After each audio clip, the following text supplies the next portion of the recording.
పడమర సెంటర్లో దీన్ని సెటప్ చేసుకోవడం జరిగింది. సెంటర్ టు సెంటర్ మళ్ళీ క్లియరెన్స్ అక్కడ చూపి. సో తూర్పు సెంటర్లో మనకు క్లియరెన్స్ ఉంది. నెక్స్ట్ ఇక్కడ చూడండి, పడమర సెంటర్లో క్లియరెన్స్ ఉంది. నెక్స్ట్ ఒక పెద్ద బాత్రూమ్ అనమాట. ఎందుకంటే కేవలం ఇక్కడ భార్యాభర్తలు తప్ప ఇంకెవరు రారు కాబట్టి వీళ్ళ కంప్లీట్ ఈ హౌస్ అనేది సెటప్ చేస్తాం. సో అటాచ్డ్ టాయిలెట్ అనుకోండి, మీరు కామన్ టాయిలెట్ అనుకోండి, అది మీ ఇష్టం.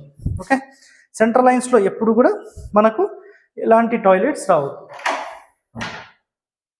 నెక్స్ట్ ఇప్పుడు అవుట్ సైడ్కి వెళ్తే ఫస్ట్ ఫ్లోర్లో మనం గ్రౌండ్ ఫ్లోర్లో ఏంటంటే కంప్లీట్ ఇటు సోఫాలు ఉన్నాయి. దాని తర్వాత ఇక్కడ పూజ రూమ్ ఉంది కదా, ఇది ఆ ప్లేస్ అనమాట. ఈ ప్లేస్ కంప్లీట్గా మీకు ఎంటీగా ఇక్కడ ఉంటుంది. సో ఇది బట్టలు ఆరేసుకోవడానికి కానీ, వాషింగ్ మిషన్, మిగతా వాటన్నిటికీ ఇది పనిచేస్తుంది. సో ఈ విధంగా ఈ బిల్డింగ్ నిర్మాణం అనేది కంప్లీట్ ప్లానింగ్ అండ్ మధ్య మధ్యలో విజిట్స్ కూడా చేసి దీన్ని మొత్తం చెక్ చేశాను. సో ఇక్కడ ఒకసారి నేను చూపిస్తాను, చూడండి ఒకసారి.